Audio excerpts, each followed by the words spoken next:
Në një atmosferë të ngrohtë dhe miqësore, gazetarja dhe autorja Mira Kazhani zhvilloi në Korçë promovimin e librit të saj Një ditë tjetër. Të pranishëm në aktiviteti ishin dashamirës të librit, lexues të rregullt dhe ndjekës të punës së saj në fushën e gazetarisë, të cilët patën mundësinë të bashkëbisedojnë me autoren mbi temat dhe mesazhet që përcjell vëllimi. Gjatë takimit, Kazhani ndau me publikun përvojën personale me kancerin e gjirit, që e frymëzoi për shkrimin e librit dhe theksoi rëndësinë e reflektimit, forcës dhe ndjeshmërisë në jetën e përditshme.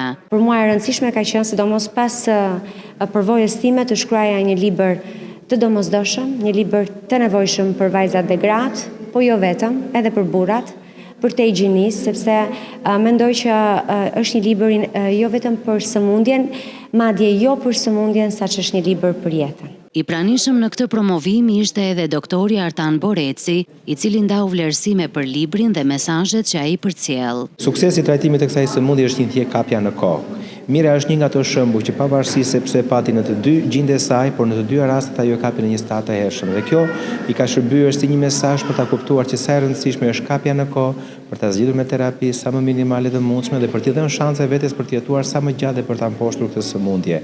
Takimi i zhvilluar në kuadër të Tetorit Roz u shoqërua me interpretime të fragmenteve nga libri, duke krijuar një hapësirë intime për reflektim dhe dialog mes autores dhe publikut korçar.